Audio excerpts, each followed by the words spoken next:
Très bien. Comme je vous le disais donc précédemment, on va terminer cette matinée donc avec une conférence inaugurale donc qui vous est présentée ce matin donc par Monsieur Jean-François Dortier, qu'on a vraiment le plaisir et l'immense honneur d'accueillir. Donc Jean-François Dortier.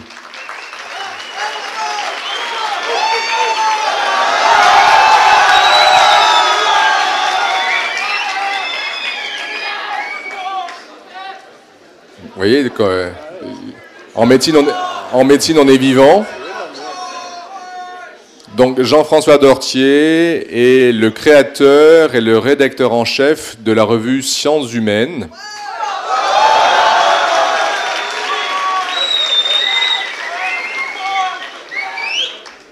Dont il prendra peut-être le soin de vous en parler donc quelques instants.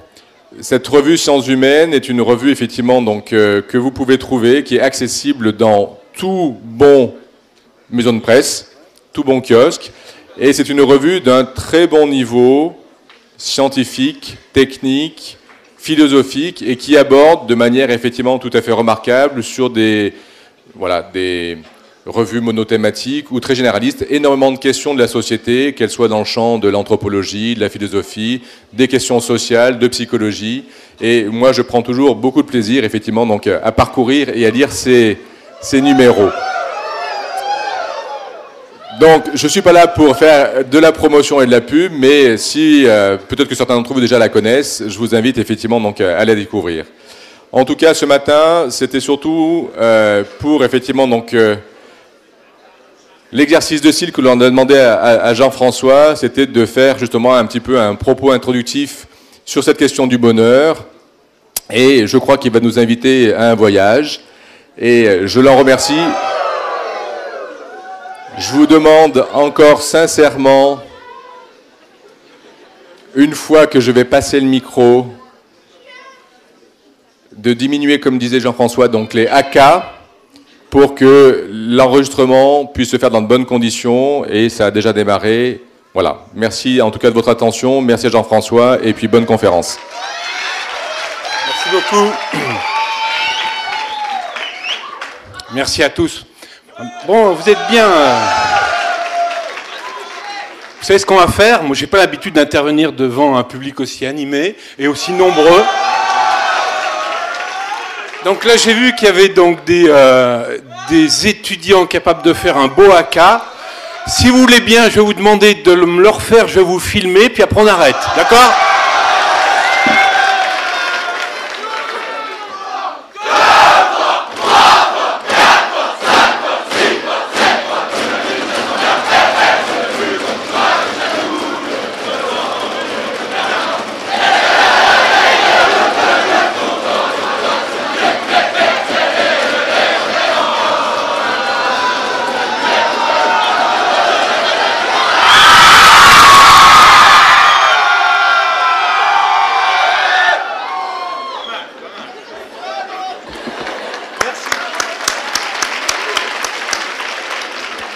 Merci à vous, ça va beaucoup impressionner ma femme et mes enfants quand je vais leur montrer ça. Donc, allons-y. On m'a demandé d'intervenir sur une question très simple. Le bonheur, comment ça marche? Ce que m'a demandé Pierre Fourneret. Donc, j'aime bien les défis compliqués. C'est ce que je vais essayer de faire en 1h15. En 1h15, donc le bonheur, ça vaut pas plus. Vous allez comprendre pourquoi. C'est une question difficile et simple à la fois, déroutante, qu'on s'est tous posé, qu'on se posera toujours au cours de sa vie. Moi, ce que j'aime, effectivement, c'est traiter ça dans le cadre de Sciences Humaines, la revue que j'ai créée il y a maintenant 20 ans. Il y a quelques années, j'avais fait un numéro qui s'appelait « Les lois du bonheur ». Parce que je pense qu'il y a des lois du bonheur. Je vais essayer de les expliquer. Donc ça vaut le coup d'être là. Hein. Le dernier numéro s'appelle « Vivre en temps de crise ». C'est marrant, hein, comme les temps changent. Mais est-ce qu'on peut être heureux en temps de crise, par exemple? Bonne question. Donc, on va essayer de l'aborder. Je vais le faire à ma manière. Je pars de questions simples. J'essaye d'apporter les réponses les plus claires possibles, en tout cas celles que j'ai comprises, sans exégèse inutile, et en essayant de voir la pertinence des réponses qu'ont apportées les philosophes, mais également, parce que c'est ce qu'on va découvrir, il y a depuis, disons, une vingtaine d'années, le thème du bonheur ça a été emparé par les sciences humaines aussi. J'entends par sciences humaines, pour moi, au sens très très large, tout ce qui est l'étude de l'être humain. J'ai inclus donc autant la théorie de l'évolution, parce que nous sommes des primates et je pense que l'éthologie a à voir pour comprendre les êtres humains, que la neurobiologie, jusqu'à la littérature, en passant bien sûr par les sciences humaines que sont la sociologie, l'histoire, l'anthropologie, la psychologie et même l'économie. Il y a une économie du bonheur, une sociologie du bonheur, une psychologie du bonheur. Alors on va essayer de faire une sorte de, Pierre disait effectivement un voyage, je propose un voyage un peu candide de quelqu'un qui souhaiterait poser la question tout simplement, mais c'est quoi le bonheur? En allant voir des philosophes, leur demander comment, dans l'Antiquité, ils ont traité le problème, quelles furent leurs réponses, les limites de leurs réponses aussi, et puis on va aller voir ainsi différents spécialistes qui prétendent avoir apporté des lumières sur le sujet. Alors allons-y. D'abord, quand on commence la question du bonheur, l'incontournable, c'est de partir dans l'Antiquité au temps des sagesses antiques, chez les Grecs. On commence toujours par là, je vais faire comme les autres, et on va voir ce que disaient donc les sages d'autrefois. Et on commence toujours par la définition d'Aristote, qui est le pape de la philosophie antique, si on peut dire, avec Platon, et qui définit le bonheur comme le souverain bien, ce à quoi aspirent tous les êtres humains, dit-il. Et donc, c'est le but de toute vie, dit-il, mais la question se pose, mais oui, mais alors qu'est-ce que c'est? Comment le définir? Est-ce que, par exemple, le bonheur, c'est le plaisir?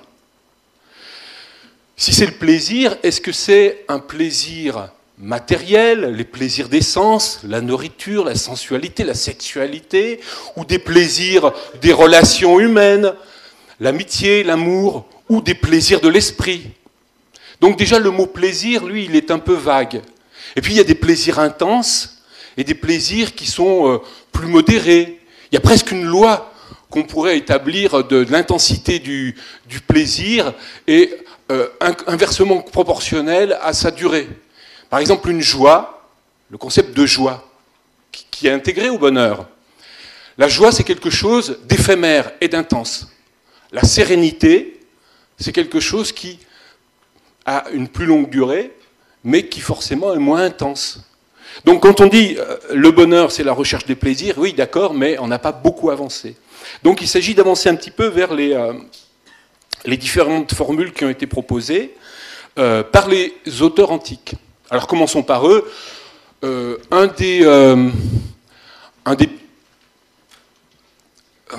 des courants les plus principaux de la philosophie antique à propos du bonheur, c'est ce qu'on appelle l'hédonisme.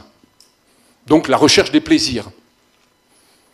La définition première de l'hédonisme, un des principaux représentants de l'hédonisme, alors il y en a plusieurs, il y a Épicure, on va en parler, mais il y en a un autre qui est un peu moins connu, qui s'appelle Aristippe de Cyrène. Un beau nom, hein, ça a de la gueule, Aristippe de Cyrène. C'est un philosophe dont on sait peu de choses, il a vécu à Cyrène, aujourd'hui c'est en Libye. C'était un élève de Socrate, l'autre grand monument de la pensée classique, et il était tenant de cette théorie hédoniste de base qui consiste à dire être heureux, c'est rechercher les plaisirs d'ici-bas, donc les plaisirs, on pourrait dire charnels, plaisirs matériels, la nourriture, la sensualité. Alors, on peut conjecturer d'ailleurs beaucoup de choses sur ce que disait Aristippe de Cyrène, parce qu'en fait, on n'a aucun de ses textes. Hein. On le connaît de façon indirecte par des commentateurs qui ont parlé de lui. Aujourd'hui, un des représentants d'Aristippe de Cyrène, c'est M. Michel Onfray, philosophe dont vous avez entendu parler, très médiatique, et c'est en quelque sorte son maître à penser, Aristippe de Cyrène. Alors, mais qu'est-ce que ça veut dire recherche des plaisirs? Par exemple, on en a une expression aujourd'hui très contemporaine quand on dit que le plaisir, c'est s'éclater. Bon, c'est s'éclater, c'est rechercher c'est la fureur de vivre. Est-ce que, par exemple, le bonheur, ce serait ça? Ce serait chercher à tout prix le maximum de plaisir matériel, à travers la nourriture, le sexe, la fête, les amis, bref. Ibiza au XXIe siècle, c'est Aristippe de Cyrène à l'époque. Donc on peut s'interroger sur cette vision du bonheur qui est le maximum de plaisir, le plus intense, le plus fréquent et de nature matérielle. Alors cette vision de la philosophie, je vous dis donc, elle a une inscription très contemporaine dans la fureur de vivre. Il y a l'expression de Michel Onfray dit le bonheur. Il reprend une expression de Chamfort. Chamfort, c'est un auteur du XVIIIe siècle, peu importe. Il dit c'est jouir et faire jouir sans ne faire de mal ni mal à aucun autre. Ce serait ça finalement la définition de l'hédonisme. Jouir et faire jouir sans me faire de mal ni faire de mal à aucun autre. Est-ce que c'est tenable? On peut se poser la question, est-ce que c'est tenable comme mode de vie? Parce que, par exemple, nous sommes dans des sociétés où justement on a beaucoup de sollicitations, on a une capacité de pouvoir avoir des plaisirs matériels en abondance. Et ça aboutit à un paradoxe quand même, qui est celui que le plaisir, quand il est trop intense, quand il est trop fréquent, il va créer des phénomènes d'addiction, dont on reparlera plus tard au cours de ce cycle. Vous savez qu'il y a, puisque vous êtes en médecine, un centre du plaisir dans le cerveau, un circuit de la récompense qui n'est pas isolé sur un point, mais enfin, en général, on a réussi à trouver ce qui était le septum et le noyau accumbens, qui est niché au cœur du système limbique, et quand on le sollicite, eh bien, ça crée un plaisir intense, ressemblant à celui d'un orgasme sexuel, ou alors, pour un gourmand, celui de manger une glace à la fraise, enfin, tout ce qui est les plaisirs intenses de la vie sont sollicités. Alors on a fait, dans les années 50, il y a eu une expérience qui a été faite auprès de rats, par un Américain qui s'appelle Holtz, et qui a mis, greffé à l'intérieur du noyau accumbens d'un petit rat, une électrode, et qui permettait au rat de pouvoir appuyer et s'envoyer une propre décharge. Bon. Et quand le rat a compris que la petite décharge, quand il appuyait sur la manette, ça lui envoyait, ça excitait son centre du plaisir, alors il s'était mis à le faire de façon frénétique, en arrêtant même de manger, et jusqu'à 5000 fois par minute. C'est énorme. Donc c'était une excitation permanente. Bon. Alors je vois que ça fait rêver certains d'entre vous, mais après tout, ce système de stimulation intense, c'est ce qu'on retrouve aussi dans les drogues.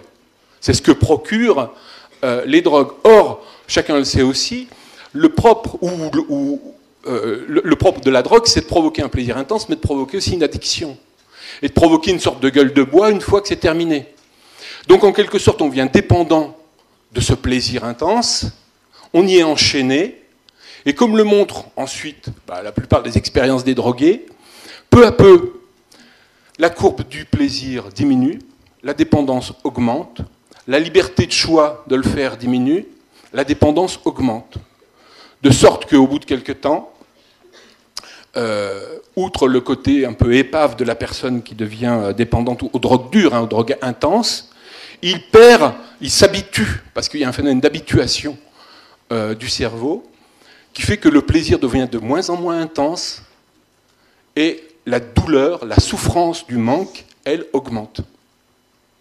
Et les raisons pour lesquelles on s'était mis à se droguer, c'est-à-dire trouver du plaisir et la liberté, souvent qui était celle de l'interdit, devient au bout d'un moment les raisons qui nous cherchent à nous faire quitter la dépendance, parce qu'on a perdu toute liberté et on a perdu le plaisir. Par contre, la souffrance s'est mise à augmenter. En gros, c'est le phénomène de la gueule de bois aussi. Vous faites un grand plaisir en soirée, vous buvez beaucoup et le lendemain, vous avez mal au crâne. Donc l'idée du plaisir intense, de la fureur de vivre, ça fonctionne un peu comme sans doute sur une période limitée de l'existence, dans des périodes bohèmes, ou peut-être sur une soirée, ou quelques temps.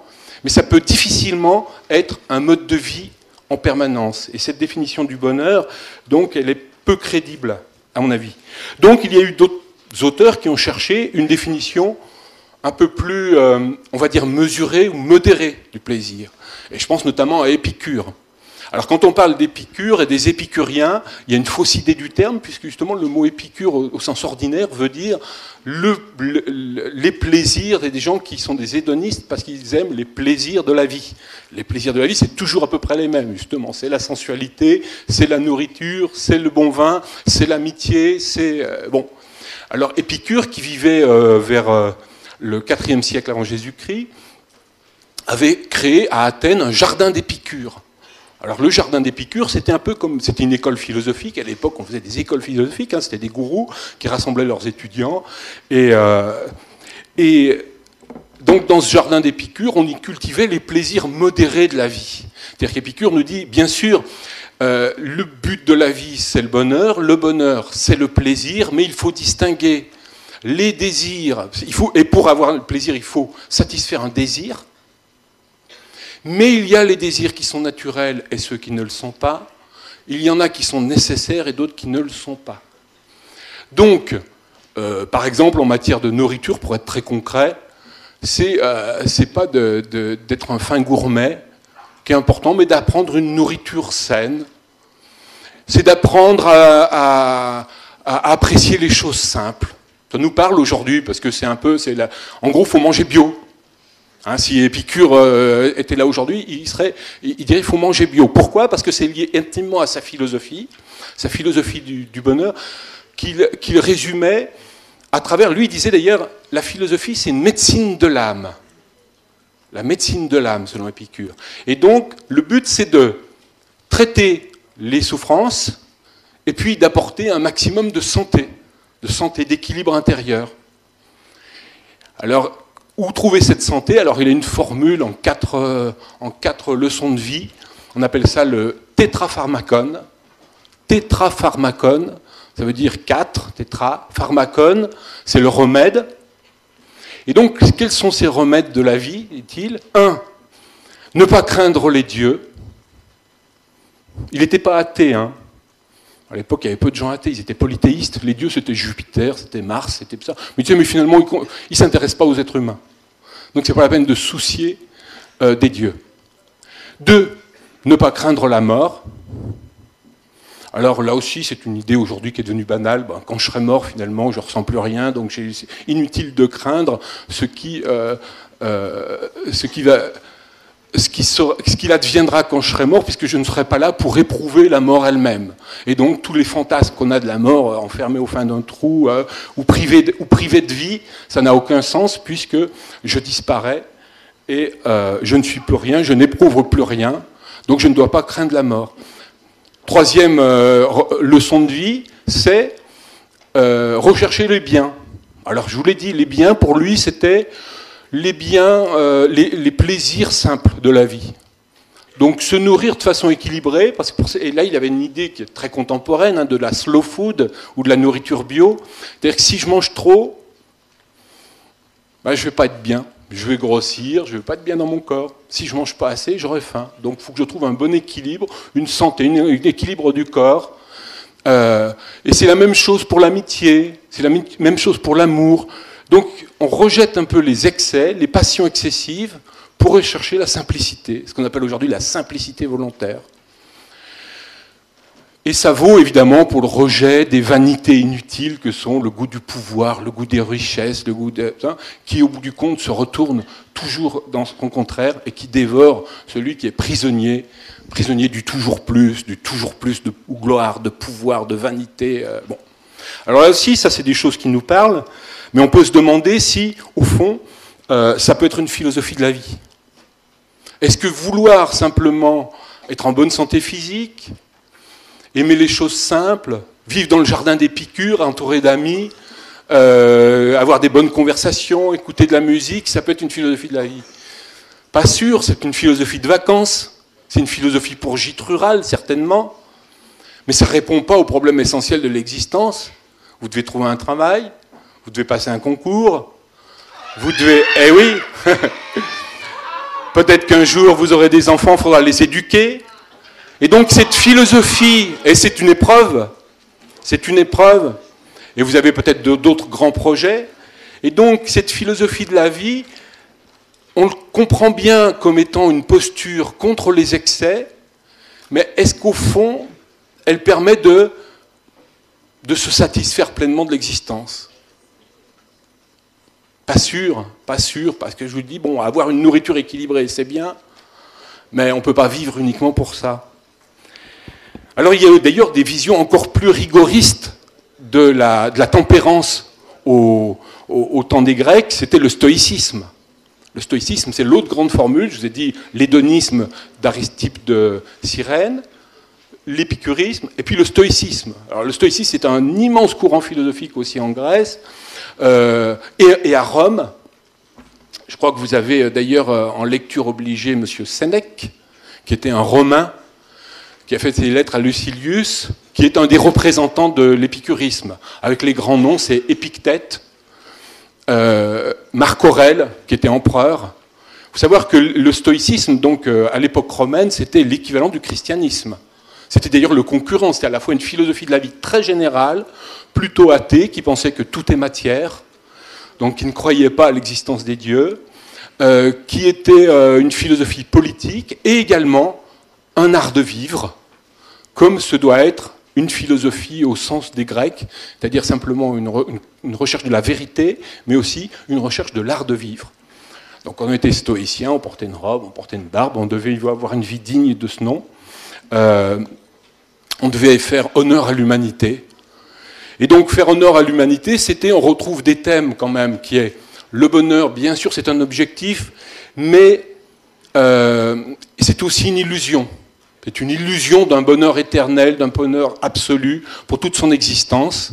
Et le premier pas de l'homme lucide consiste à se défaire justement du mirage d'un bonheur absolu.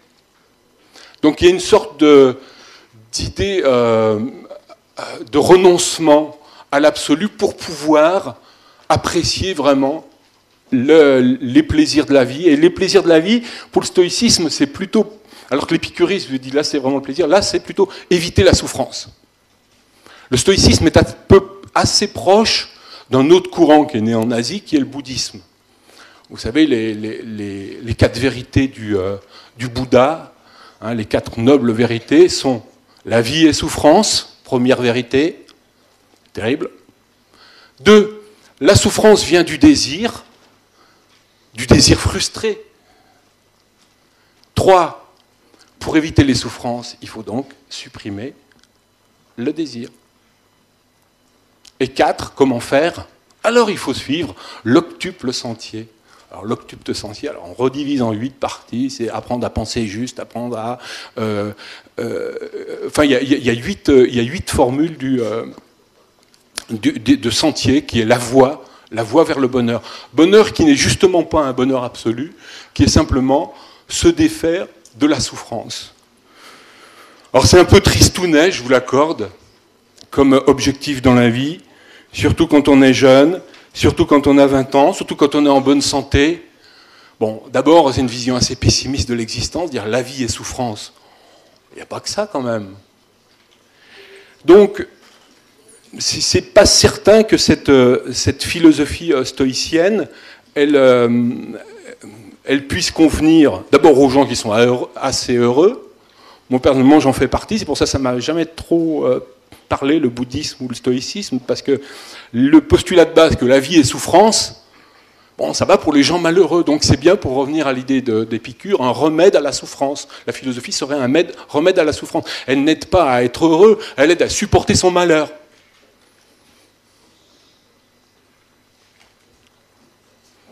C'est déjà pas mal, mais pour ceux qui souffrent. Mais ça ne répond pas à la question de ceux qui ont envie de faire autre chose, parce qu'ils sont en bonne santé, ils ne souffrent pas trop, et ils aimeraient quand même savoir comment en avoir un petit peu plus. Et que faire de leur vie. Et là, on en vient à l'idée d'Aristote. Là, je crois que vous allez avoir un cours là-dessus. Aussi, Aristote, c'est une autre formule encore. Aristote dit, on ne peut être, c'est le souverain bien, donc le bonheur, mais on ne peut être heureux qu'en s'accomplissant. Alors là, il y a une autre idée très très importante, celle de l'accomplissement. L'accomplissement, c'est le fait d'agir, de réaliser des choses.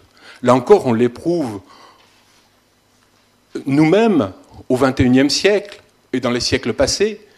Quand vous faites une activité qui vous plaît, que ce soit jouer de la musique, que ce soit étudier, que ce soit faire du sport, que ce soit... Donc toute activité créative qui vous plaît, que vous avez choisie, eh bien... elle procure du plaisir, elle procure du bonheur. Donc ça, c'est l'idée d'accomplissement. Et cette idée d'accomplissement, donc, elle est importante, elle est reliée à une autre idée importante chez Aristote. c'est que il faut savoir aussi ce pourquoi on est fait. C'est-à-dire que pour s'accomplir, il faut réaliser un peu son karma, c'est-à-dire savoir qui on est, ce qu'on veut vraiment faire de la vie, et donc pas choisir des mauvaises orientations. Alors à son époque, ça veut dire quelque chose de très basique, l'esclave doit rester esclave, le maître doit rester maître, celui qui est destiné à devenir un grand écrivain doit devenir un grand écrivain, un grand philosophe plutôt, celui qui est destiné à devenir musicien sera musicien, bon. Donc il faut choisir sa voie, et c'est là-dedans qu'on pourra vraiment s'accomplir. Alors il y a un côté renoncement. Renoncement, il faut fermer des portes pour trouver une voie, et il ne faut pas se tromper de voie. Alors comment faire? C'est pas simple. Il y a des philosophes qui disaient, mais comment je peux savoir? C'est une question que posait Épictète, justement, tiens, un des stoïciens. Comment je peux savoir ce pourquoi je suis fait?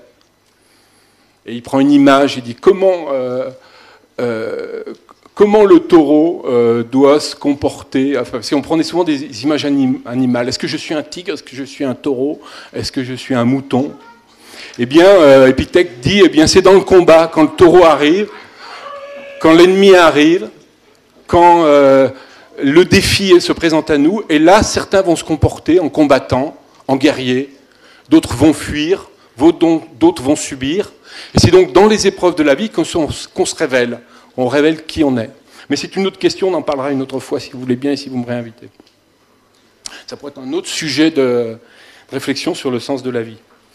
Donc, Aristote voit le bonheur dans l'accomplissement. Vous savez, donc ça s'oppose assez fortement au stoïcisme épicuriste qui sont plutôt des philosophies de la contemplation, du lâcher-prise, de vivre dans l'instant présent. Ça, c'est une idée très forte. Vous savez, Hannah Arendt, une des grandes philosophes du XXe siècle, disait dans la pensée grecque, il y a deux grandes tendances, il y a la vita contemplative et la vita active. Alors, la vie contemplative, c'est celle qui consiste à dire justement, eh bien, je contemple la nature, je contemple le monde, je suis aussi un spectateur du monde. Et la vie active, c'est j'ai quelque chose à faire de ma vie, j'ai une œuvre à mener. Et dans toutes les philosophies que j'ai résumées jusque-là, c'est-à-dire le stoïcisme, l'épicurisme, vous voyez bien qu'elles sont plutôt du côté du contemplatif. Ce n'est pas des philosophies, des épreuves de la vie qui s'affrontent aux questions comme le travail, la famille, la politique. Non, non. C'est je suis un consommateur, mais un consommateur modéré du monde, des plaisirs, puisque dedans on parle de la sexualité, de la nourriture, de l'amitié, de toutes choses qui ne sont pas des grandes œuvres dans l'existence. Donc, voilà les premières idées qu'on retrouve dans l'Antiquité sur le bonheur. On pourrait d'ailleurs prolonger dans toute l'histoire de la philosophie les autres théories, il y en a eu d'autres, mais au bout du compte, ce n'est pas la peine de s'y arrêter très longtemps, parce qu'elles reprennent toujours fondamentalement celles de l'Antiquité. Par exemple, si vous allez voir Spinoza, auteur du XVIIe siècle, grand nom de la philosophie, juif réfugié en Hollande, lui, il parle de la joie. Alors c'est un philosophe de la joie qui parle beaucoup de la joie, et une de ses idées de base, c'est que l'homme est un être de désir, il appelle cela le conatus, hein, le désir, et le but pour être heureux, c'est de satisfaire le désir, c'est pas de le refouler, donc il est contre l'ascétisme, contre les voies du rejet du désir, mais il faut, dit-il, trouver les désirs adéquats. Alors les désirs adéquats, c'est justement, on retrouve l'idée d'Aristote, c'est-à-dire ceux qui me correspondent. Si je veux être heureux, il faut que j'essaye de trouver, que je comble mes désirs, mais il ne faut pas que j'ai des aspirations, par exemple, trop élevées par rapport à mes capacités, ou trop différentes de ce que je suis au fond de moi-même. Vous voyez qu'on retrouve cette idée-là chez Spinoza. Si on remonte encore les siècles et on va au XIXe siècle, on va rencontrer M. Schopenhauer. Alors, je vais en dire quelques mots parce que si vous allez sur Google, vous tapez « L'art d'être heureux », c'est une petite brochure qu'il a écrite au cours de sa vie, eh bien, il continue à être dans les best-sellers des ventes. Et puis, vous avez M. Lucchini qui cite toujours Schopenhauer, alors qui a écrit donc une petite brochure d'une trentaine de pages qui s'appelle « L'art d'être heureux ». Ce qui est paradoxal parce qu'il n'y avait pas plus malheureux que Schopenhauer. C'était un type aigri, dépressif, misanthrope, qui avait été rejeté par sa maman assez tôt, qui a une sœur qui s'est suicidée, son papa s'est suicidé aussi. Et lui, il portait l'existence comme un lourd fardeau. Et c'est paradoxal, il écrit une petite brochure qui s'appelle « L'art d'être heureux ». Et qu'est-ce qu'il raconte dans « L'art d'être heureux » ? Eh bien là aussi, on retrouve des idées qui sont celles du stoïcisme et du bouddhisme. C'est première loi, le bonheur n'est pas de ce monde. Il y a une formule, je vais essayer de vous la retrouver. Non seulement c'est pas de ce monde, mais c'est une illusion. La formule est la suivante. Nous entrons dans la vie plein d'exigences de bonheur et de jouissance, et nous avons l'espoir fou de les réaliser jusqu'à ce que les destins nous tombent dessus sans ménagement. Vient alors l'expérience et elle nous enseigne que bonheur et jouissance sont pures chimères. J'ai fait sur mon blog, au passage, si vous voulez, j'ai fait hier, je crois, ou avant-hier, en prévision de cette conférence, une petite présentation du bonheur selon Schopenhauer. Vous allez sur mon blog qui s'appelle dortier.fr, ou la 4e question. C'est le titre de mon blog. Vous allez trouver un texte sur le bonheur selon Schopenhauer. Au passage, je vous le rappellerai tout à l'heure, je vais mettre également le texte de la conférence, parce que je ne vous ai pas amené de PowerPoint. Moi, j'aime bien raconter des histoires, mais j'écris quand même un petit peu. Donc, je vais le mettre sur mon blog. Vous pourrez retrouver toutes les références, toutes les citations que je viens de vous donner. Et donc, pour ceux qui s'ennuient ou qui veulent faire autre chose, ils peuvent aller repartir aussitôt et aller attendre que le blog soit en ligne. Donc, la vie est souffrance et frustration, nous dit Schopenhauer, mais il donne ensuite 50 règles de vie. 50 règles de vie pour essayer, non pas d'être heureux, mais de supporter son malheur. Alors, première règle de vie, par exemple, il dit, il déconseille il faut éviter la jalousie, dit-il. Tu ne seras jamais heureux tant que tu seras torturé par plus heureux. Alors en fait, il faut savoir que lui était un jaloux, aigri, parce qu'il était philosophe, assez peu reconnu à son époque, très peu reconnu d'ailleurs. Il enseignait dans la même université que l'immense philosophe de l'époque qui était M. Hegel, où les étudiants se pressaient en nombre, comme aujourd'hui, pour venir écouter Hegel, et il y en avait 3 qui venaient écouter Schopenhauer. Et il détestait Hegel, et donc on comprend mieux sa formule quand il dit que tu ne dois pas être jaloux. Tu parles, et pas plus jaloux que lui. Règle numéro 3, ne pas trop s'éloigner de ses penchants naturels. Ce que j'ai dit tout à l'heure. Donc il ne faut pas forcer sa nature. Règle numéro 6, il faut limiter le cercle de ses relations. On offre ainsi moins de prise au malheur. Alors lui, c'était un misanthrope. Il détestait les gens. Donc pour lui, voilà, il faut limiter. Mais il est quand même assez lucide parce qu'il dit aussi, quelque part, il ne sert à rien donc, de vouloir forcer sa nature. Et certains se sentent bien dans la solitude, d'autres aiment la compagnie, certains sont des créatifs, d'autres des contemplatifs. Donc, il n'y a pas non plus de recette unique pour le bonheur. Ça, c'est une leçon importante. Si ça dépend de sa nature, et si j'aime les gens, j'aime être en compagnie, alors c'est là que je vais trouver mon plaisir. Et pour les loups solitaires, c'est l'inverse. Donc il est inutile de rechercher une formule unique au bonheur, puisqu'elle dépend aussi des aspirations de chacun et de sa structure de personnalité. Alors, si on vient aujourd'hui au XXIe siècle, on s'aperçoit qu'au fond, il y a aujourd'hui beaucoup d'ouvrages qui paraissent sur la philosophie, ça n'arrête pas. C'est une avalanche, c'est une production éditoriale abondante, des petites philosophies du bonheur, selon Socrate, selon Nietzsche, selon Schopenhauer, selon les anciens. Et vous avez d'ailleurs des gourous, des vedettes même de la philosophie. Alors j'ai cité tout à l'heure Michel Onfray, on pourrait parler de André Comte-Sponville, Alexandre Jolien, on pourrait parler, tous représentent au fond des formules qui ne sont pas très loin de celles des sagesses antiques, qui est un mélange entre l'épicurisme et le stoïcisme, avec plus ou moins de réussite. Par exemple, Alexandre Jolien, vous avez peut-être lu ou vu, parce que c'est un philosophe assez particulier, qui est handicapé moteur, et qui a écrit beaucoup de livres sur l'existence, et qui prend le stoïcisme comme un défi pour sa vie. Est-ce qu'on peut être heureux quand on est handicapé ? Alors lui, il dit, il faut par exemple renoncer aux désirs inutiles. Désir inutile, je ne pourrai jamais être grand, beau, fort, avec avoir une tablette de chocolat et séduire les filles avec le corps que je me trimballe.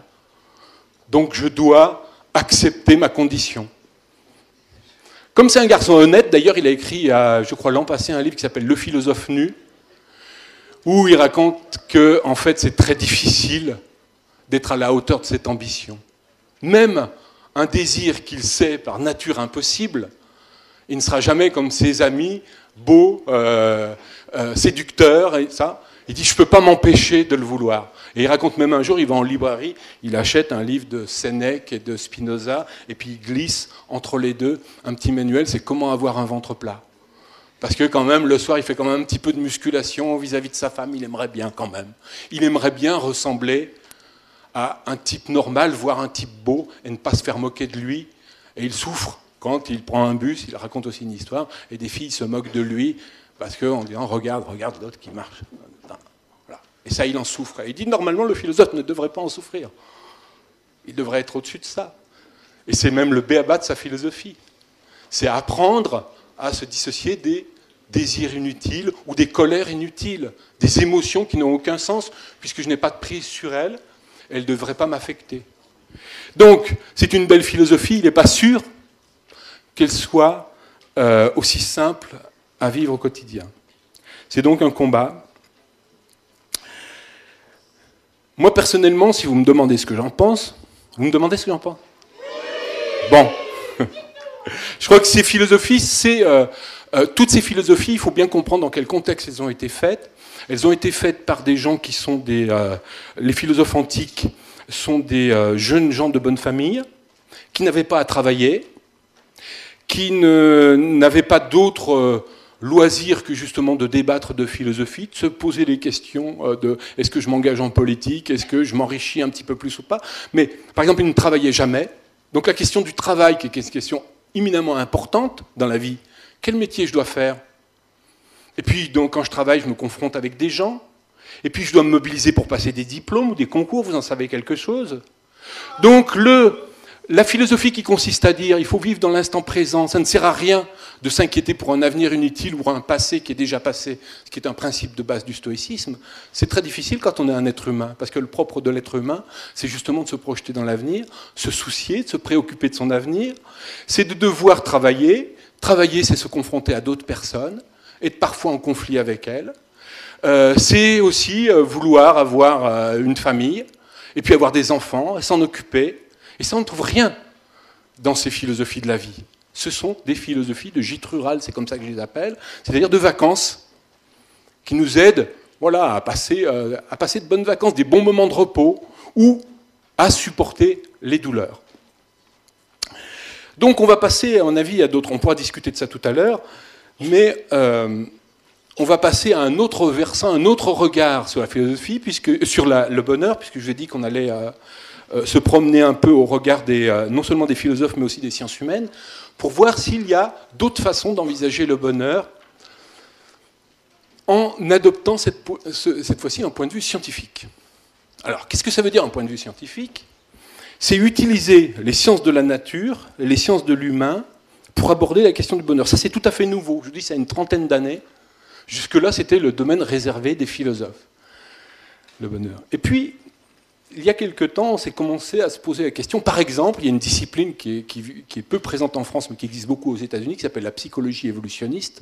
Vous avez peut-être entendu parler, qui est en gros une psychologie darwinienne, qui envisage l'être humain comme un produit de l'évolution, et le cerveau humain comme un long héritage évolutif, et qui se pose la question de, notamment, est-ce que les êtres humains sont faits pour être heureux ? Et il y a un psychologue évolutionniste qui s'appelle Michael Widerman, qui, en 2007, dans Scientific American, a écrit un article qui s'appelle « It's so hard to be happy ». C'est si dur d'être heureux. Alors c'est si dur d'être heureux, pourquoi, dit-il ? Ben parce qu'en fait, c'est pas certain du tout que nous soyons organiquement faits pour être heureux, au motif que nous sommes une espèce de mammifère qui appartient à un long phylum évolutif, où les animaux doivent vivre et survivre, et pour cela, ils doivent se méfier du danger. Parce qu'on est confronté à des défis de l'existence, et un des défis de l'existence quand vous êtes une proie, c'est de vous méfier des dangers, de vous méfier des risques. Et pour ça, il faut avoir une certaine dose d'inquiétude par rapport à son environnement. Il faut être angoissé pour bien survivre. Pourquoi ? Parce que si vous ne méfiez pas du danger, que vous soyez un être humain, mais que vous soyez aussi un primate, que vous soyez un mammifère, mais même les oiseaux, si vous regardez les oiseaux, vous voyez, quand ils sont toujours en train de regarder à droite et à gauche, ils sont inquiets.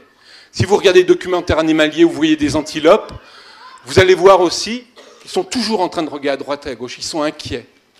Heidegger disait, un philosophe du XXe siècle, que l'inquiétude, qu'il appelait la préoccupation ou le souci, c'était le propre de l'être humain.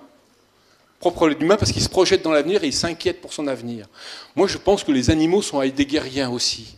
C'est-à-dire qu'il y a une inquiétude fondamentale, une angoisse fondamentale des menaces, des dangers de l'extérieur, qui à la fois nous pourrit la vie et en même temps est adaptatif, est nécessaire pour bien vivre. Parce que si on ne se méfie pas du danger, alors on va prendre trop de risques.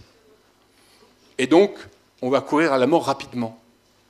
C'est comme si on n'avait pas de douleur. Vous savez, ceux qui ne ressentent pas la douleur, ce n'est pas du tout un bonheur, ils se brûlent, il y a donc des troubles. Donc le danger, le sentiment du danger, la peur, l'inquiétude, la frayeur, l'angoisse diffuse, ça peut être adaptatif et en même temps, ça ne nous prépare pas du tout au bonheur. Autre argument qu'avance notre psychologue, Michael Widerman, c'est de dire que notre cerveau, il a tendance à enregistrer beaucoup les échecs, les traumatismes, les erreurs qu'il a fait, parce que c'est une leçon pour la suite, une leçon d'expérience de vie. Donc on a plutôt tendance à se souvenir des expériences cuisantes, et ça aussi c'est adaptatif. Ça nous sert pour le lendemain, évidemment, pour répéter les mêmes erreurs, mais du coup, ça nous pourrit un peu la vie aussi. C'est-à-dire qu'on a tendance à se rappeler plus de nos échecs que de nos succès. Il en déduit donc cette idée que les hommes, les êtres humains plutôt, ne sont pas faits pour être heureux. Alors, comme heureusement en science, tout le monde n'est pas d'accord, il y a d'autres théories, il se trouve quand même qu'il y a des psychologues évolutionnistes qui disent exactement le contraire. Tout ça pour vous dire que, quand on est dans le domaine scientifique, pour moi, ça ne veut pas dire qu'on s'est émancipé des débats d'école comme en philosophie. Parce qu'il y a aussi un autre phénomène qui est assez courant dans le comportement humain, c'est ce qu'on appelle le biais d'optimisme. C'est-à-dire que pour s'engager aussi dans des actions, il faut y croire.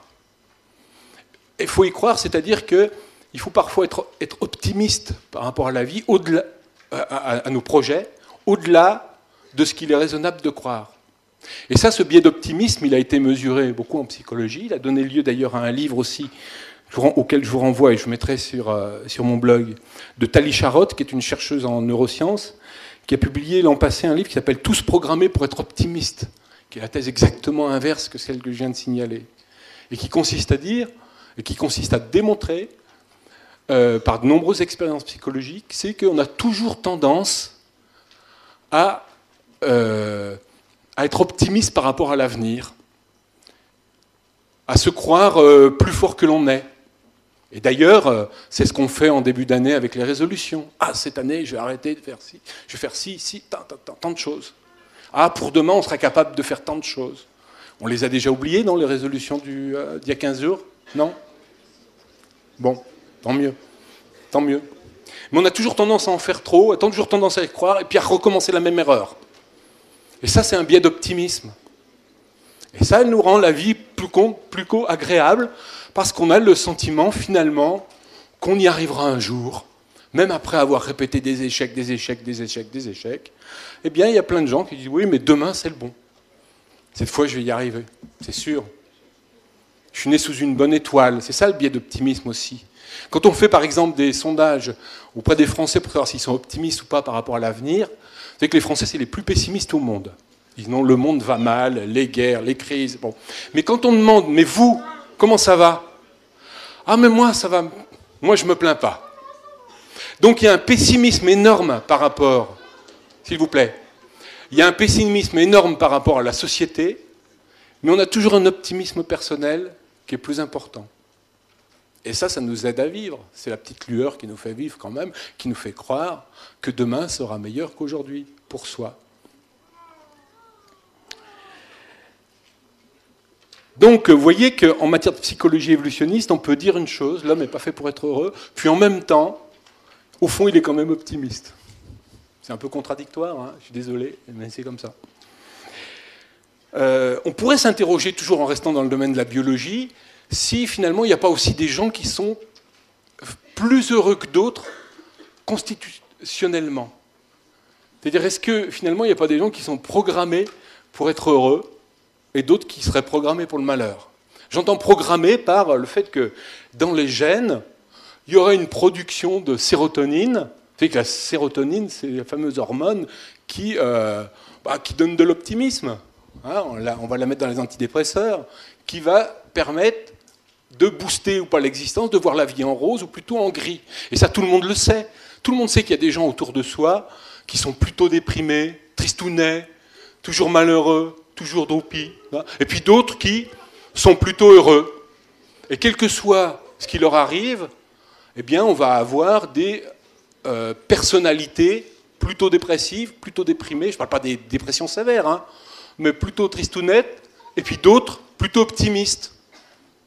Donc ça voudrait dire que nous sommes inégaux, face au bonheur, et ça pourrait être lié tout simplement à une constitution génétique et hormonale. Et pour lutter contre ça, finalement, la seule solution, ce serait d'avoir recours aux médicaments. Après tout, les antidépresseurs sont là pour essayer de rebooster un moral qui serait dans des périodes de crise pour des dépressions, mais il y a aussi des personnes qui le sont toujours. J'ai retrouvé, par exemple, je vais essayer de vous citer ça, sur un forum. Moi j'aime bien aller sur les forums de auféminin.com. On y trouve des tas de choses intéressantes sur les comportements humains. Et là, j'en ai trouvé un qui date d'il y a quelques semaines. C'est une jeune femme qui dit la chose suivante. Je vous lis son témoignage, parce que vous allez voir, c'est un appel à ses copines virtuelles. Hein, et elle raconte son témoignage et elle dit la chose suivante. Voilà 2 ans, à la suite d'une dépression, mon médecin m'a prescrit du Deroxate pour remonter la pente. Oh, merveille, je me sentais enfin vivre. Toute ma vie, je me suis senti triste, mal dans ma peau. J'avais l'impression que chaque jour à vivre était une épreuve. Il fallait que je me force pour toutes sortes de choses qui sont normales pour la plupart des gens, et je n'ose même pas vous dire quoi. Le soir, j'étais complètement vidé, et puis finalement, j'ai décidé d'arrêter le Deroxate il y a 2 mois de mon plein gré, et avec succès jusqu'à il y a 1 semaine. Et ça a recommencé à aller mal, et tout ce que je vous ai décrit plus haut recommençait. Finalement, je suis allé voir mon médecin et il m'a dit que mon corps ressentait le manque de Deroxate, seulement maintenant parce que mon cerveau recommençait à perpétrer la dépression.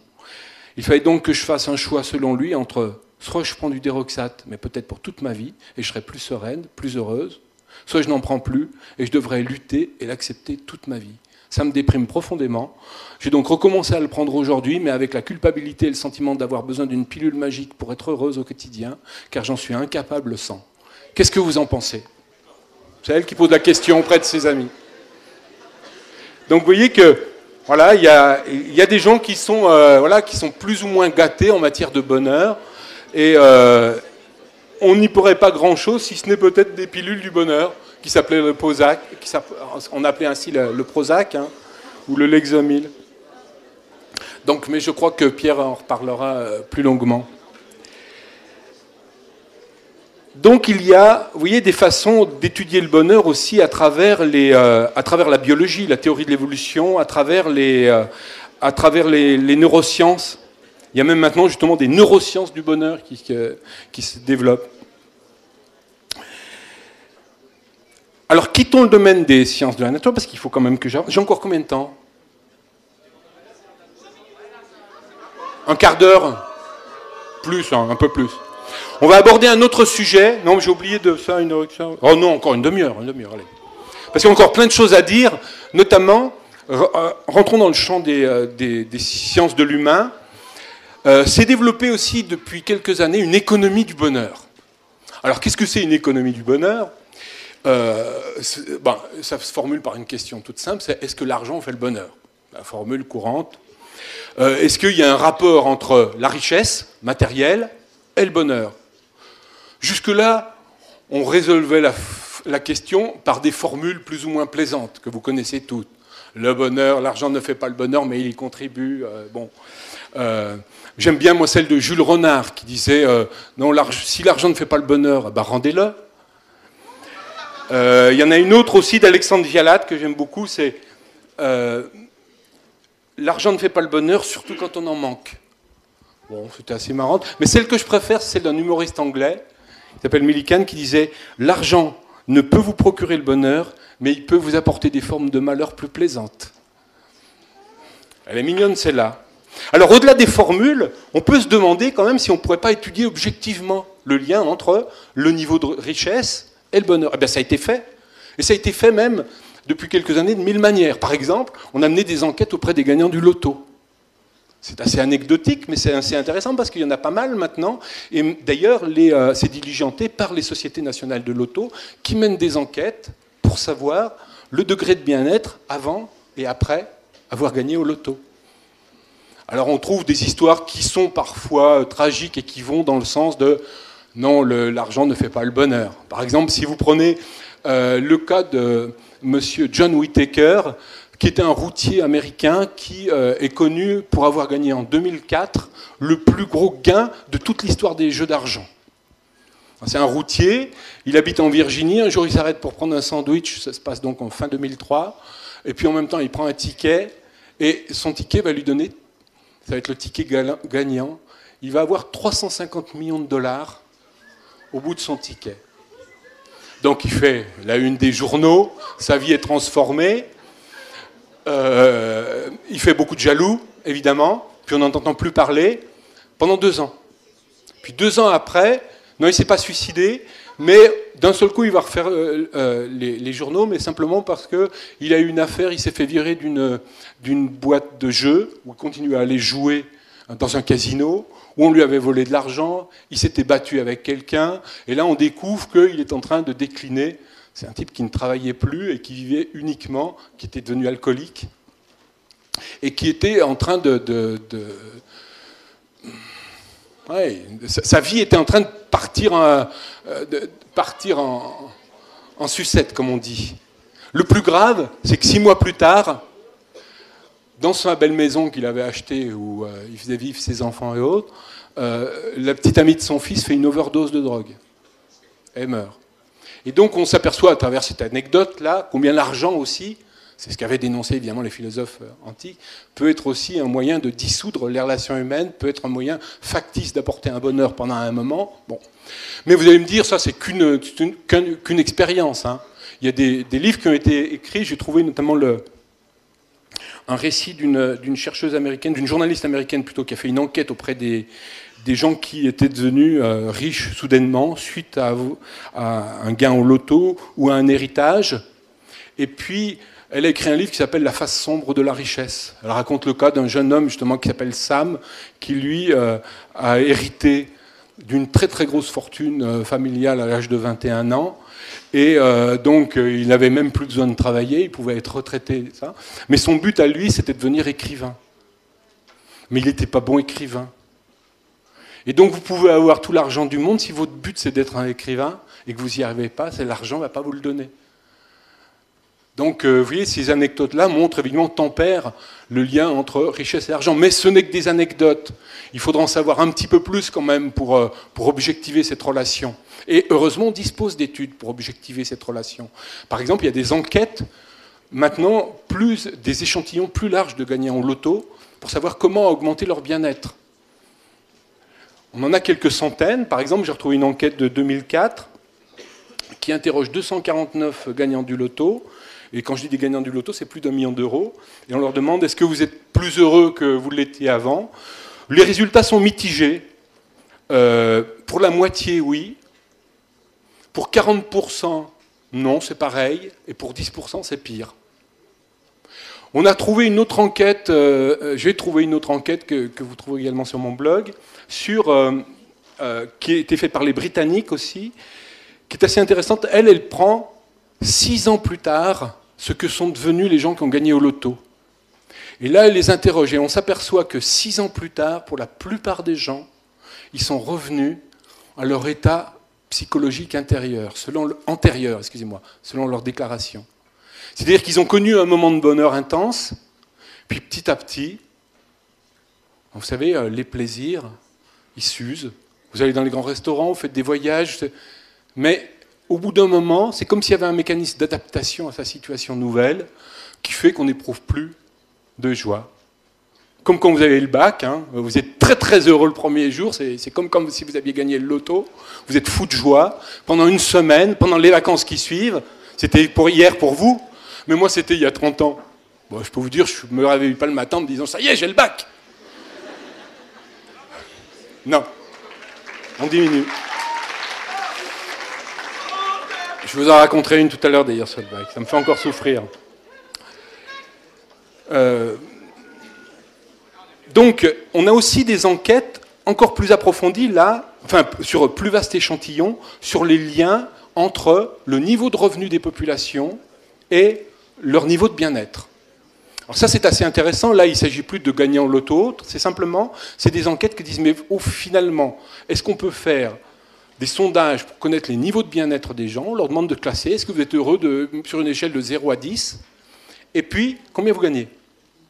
Alors là, on a maintenant beaucoup d'enquêtes au niveau national, au niveau même des comparaisons internationales, et puis d'évolution dans le temps. Que disent ces enquêtes? Premièrement, on s'aperçoit que quand on étudie dans le temps l'évolution du bien-être en fonction du développement d'un pays, par exemple au Japon, ça a été fait déjà sur 40 ans, ces enquêtes qui s'appellent les enquêtes de well-being, de bien-être, on s'aperçoit que en 40 ans, en 1960 et 2000, le PIB a été multiplié par 5 par habitant, c'est-à-dire la richesse nationale par habitant a multiplié par 5. Et concrètement, ça veut dire quoi? Ça veut dire que on a des appartements, on a un frigo, on a une télévision, on a une voiture, on a un confort matériel quand même qui est incomparable, les douches, sur une période. Mais le niveau bien-être n'a pratiquement pas évolué. Le niveau de bien-être déclaré. Ça a donné lieu d'ailleurs à ce qu'on a appelé le paradoxe d'Esterlin. Richard Esterlin, c'est un économiste new-yorkais qui a mis en évidence donc ce paradoxe dès 1974, c'est-à-dire que quand on regarde la courbe d'évolution d'un pays et de sa courbe de croissance, on s'aperçoit que dans les pays pauvres, il faut être honnête, on est moins malheureux, on est plus malheureux en général, quand on est à un stade plutôt qui précède le développement, le niveau de bien-être est plus bas, parce qu'il ne faut quand même pas déconner, quoi. Quand on est dans la dèche, quand on ne peut pas se soigner, quand on ne peut pas se loger, quand on ne peut pas envoyer ses enfants à l'école, et quand on doit se battre tous les jours pour boucler en pensant à la fin du mois, c'est pas simple. Mais arrivé à un certain stade, disons celui des classes moyennes, après il n'y a plus de progrès. Donc on peut doubler, tripler, quadrupler son niveau de vie. Évidemment, on ne double, on ne triple pas son niveau de bonheur. Donc voilà ce que dit le paradoxe d'Esterlin. Ce qui a amené d'ailleurs à une grosse réflexion récente sur la mesure de la richesse. Vous le savez sans doute, donc les économistes ont commencé à s'interroger depuis quelque temps sur d'autres indicateurs que le PIB pour mesurer la richesse d'une population, au motif que une des bases de l'économie moderne, c'était l'idée que plus une société s'enrichit, plus les gens s'enrichissent à l'intérieur de cette société, plus ils vont connaître du bien-être. Plus de confort, plus de santé, plus d'éducation, donc plus de bien-être, donc plus de bonheur personnel. Et on s'aperçoit que non, ça ne marche pas comme ça. On a eu des premiers indices dans les années 80, quand on s'est aperçu qu'au Japon, qui à l'époque était un pays qui faisait rêver l'Occident par ses taux de croissance, il y avait un taux de suicide qui était à peu près aussi un des plus élevés de la planète. C'était pareil pour la Suède. Donc là, cette remise en cause importante du lien entre la richesse et le bonheur, elle a invité à reconsidérer les indices même de la richesse. Qu'on ne peut plus, plutôt du bonheur, évidemment qu'on ne peut pas assimiler à la richesse, et donc au PIB, c'est-à-dire au produit intérieur brut. Donc depuis quelques années, paraissent d'ailleurs des nouveaux indicateurs pour mesurer, des nouveaux indicateurs de bien-être, où on introduit à côté du PIB par habitant, d'autres indicateurs, comme celui justement des enquêtes de bien-être, des enquêtes de longévité, du taux de suicide. Bon, alors il y a plein d'indicateurs nouveaux qui sont apparus. Et là, on peut faire une carte du bonheur mondial, et là, elle ne reflète plus du tout celle des richesses. Par exemple, si vous allez sur Internet, vous allez voir la carte du bonheur qui s'appelle Happy Map. Happy Map, c'est voilà, la carte du bonheur, c'est une carte mondiale qui est faite par un ONG américaine. Vous voyez que le premier pays au monde en termes de bonheur, c'est le Costa Rica. Tu vois, le Costa Rica.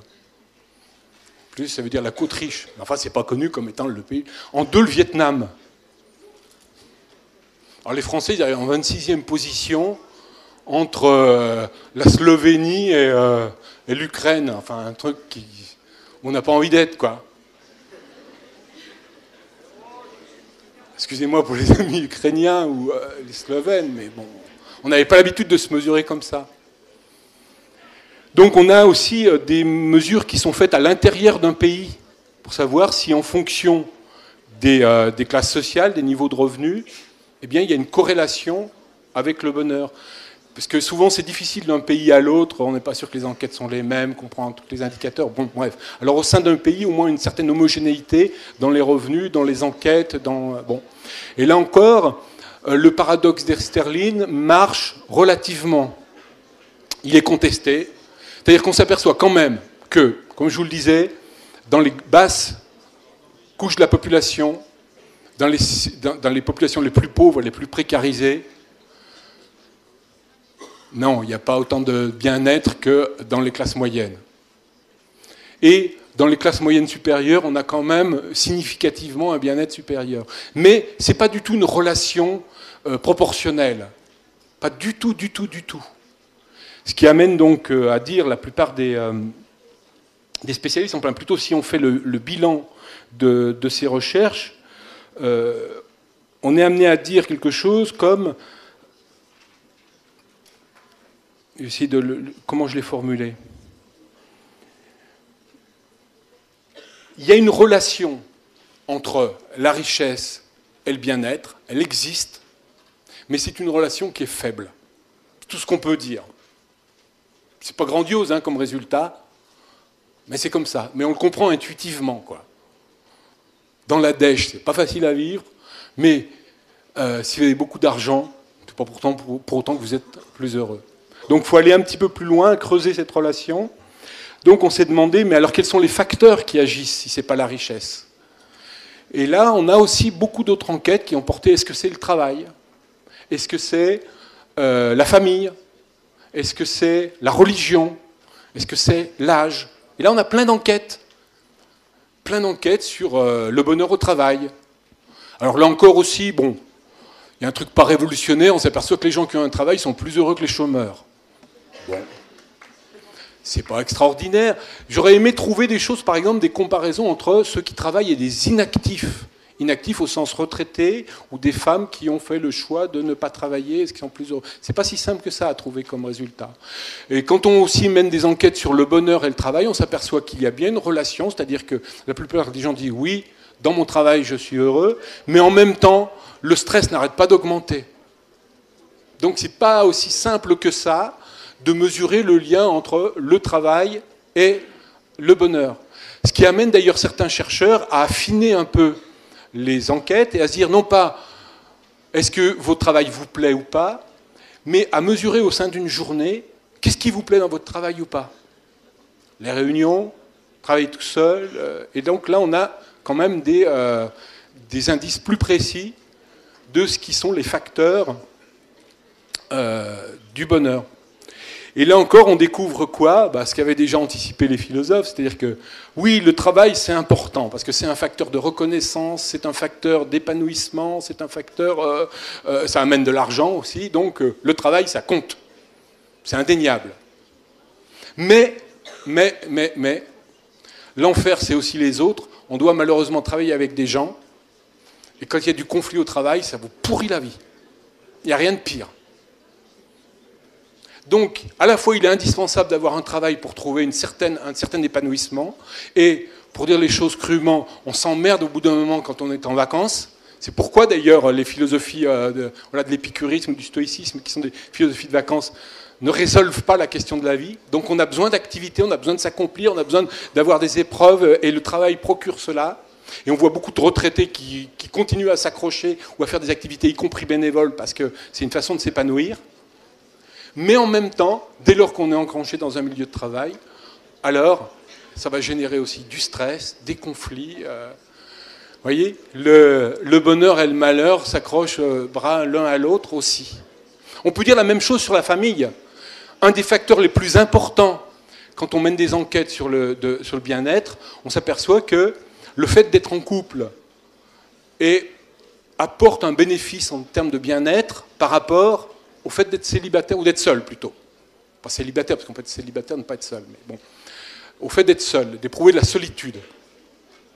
Donc là, il y aura un bénéfice social, parce que nous sommes des animaux sociaux, et voilà, d'être en compagnie, ça nous fait du bien. Mais en même temps, on peut retourner l'inverse, c'est-à-dire qu'il y a beaucoup de couples qui ne se supportent plus. Et s'il y avait autant de divorces et de séparations, c'est parce qu'au bout d'un moment aussi, ça devient insupportable de vivre au quotidien avec certaines personnes, et on préfère encore être seul. Donc, ce qui est un des apports majeurs du bien-être, c'est-à-dire les relations sociales, sont aussi, Jean-Paul Sartre le disait, synonymes d'enfer. L'enfer, c'est les autres.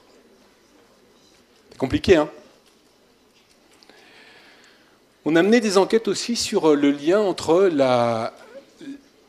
le bonheur et la religion. Est-ce que ça rend heureux de croire ?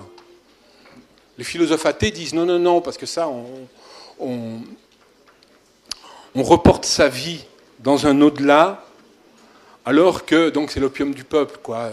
Le but, c'est d'avoir un salut terrestre. Et en fait, on s'aperçoit qu'il y a bien quand même une relation.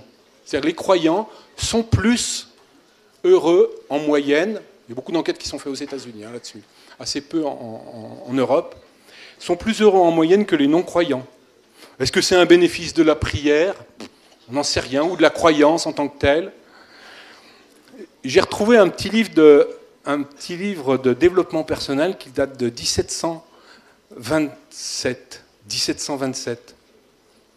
d'un père, le père Calmel, qui a écrit une méthode facile pour être heureux dans cette vie et assurer son bonheur éternel. 1727, hein. Et alors il explique que la charité chrétienne, c'est bien, parce que l'amour de l'autre, ça apporte du bonheur. Donner, c'est plus important que de garder pour soi.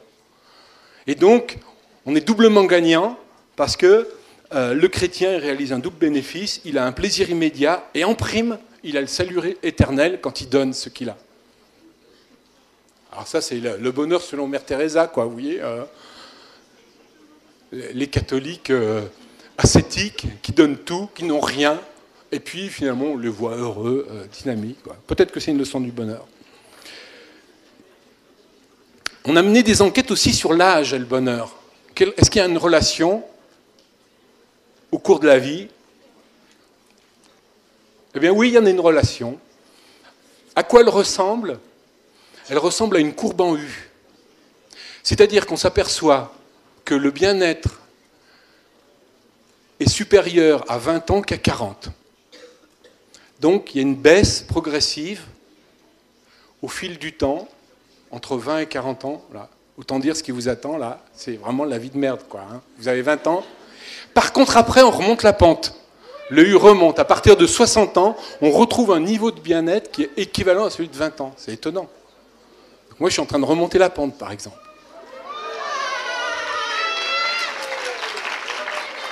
Donc cette courbe en U, c'est assez robuste. On a plein d'enquêtes. Encore récemment, l'INSEE a fait une enquête là-dessus. On le retrouve dans plusieurs pays. Bon. Alors on peut l'interpréter de différentes façons. Par contre, les causes, c'est pas très clair. Est-ce que c'est par exemple une évolution psychologique naturelle qui ferait qu'on serait heureux plus jeune, puis petit à petit ça déclinerait, et puis voilà, pour des causes organiques, hormonales, et puis après... je sais pas, l'expérience de la vie avec l'âge qui entraînerait finalement une certaine sérénité, une sagesse. Le mot d'ailleurs qu'on employait pour dire la sagesse des philosophes, c'est celle qu'on emploie aussi pour parler celle de l'âge. Il y a une autre façon de voir les choses aussi, qui est que Le 20 ans, c'est l'âge, c'est pas de l'insouciance, loin de là, mais c'est un peu l'âge de la bohème. On a moins de soucis. Quand on a 20 ans, on découvre le monde, on a encore beaucoup de projets. Bon, ben. Quand vous en avez 40, souvent vous êtes au milieu de vos cycles de vie, vous avez beaucoup d'emmerdes professionnelles, les enfants à s'en occuper, et il y a une baisse là parce que ça fait beaucoup de charges. Et à partir de 60, ce qu'on constate aujourd'hui, c'est nouveau dans l'histoire de l'humanité, hein, c'est les tempes crises, finalement, une certaine revanche, moi ce que j'appelle la revanche des tempes grises, c'est-à-dire que maintenant vous avez une troisième vie entre 60 et 80 ans, où vous êtes en pleine forme, vous pouvez avoir un niveau de revenu qui est correct, vous avez payé votre maison, vous n'avez plus d'enfants, vous pouvez voyager. C'est les gens qui remplissent les charters pour aller au Maroc, en Tunisie, à Bali, qui animent des associations, qui vont réétudier, bon, et qui retrouvent une certaine jeunesse. Parfois, on a plaqué son mari ou sa femme, et puis on refait une nouvelle vie. Donc, il y a une certaine, presque une même crise d'adolescence chez certaines personnes du troisième âge qui ont le sentiment de dire « voilà, je revis, enfin je revis ». Et c'est une certaine revanche, même souvent d'ailleurs des milieux populaires qui n'ont pas connu ça tout le long de leur existence. Et donc ça fait remonter la courbe du bonheur. Mais c'est une hypothèse, hein. Je ne connais pas vraiment, le fait est attesté, la courbe en U, les causes peuvent être débattues. Vous voyez qu'on peut dire des choses sur le bonheur en faisant des sciences humaines, de l'économie, de tout ça, où je pourrais parler d'histoire, mais je vais terminer quand même.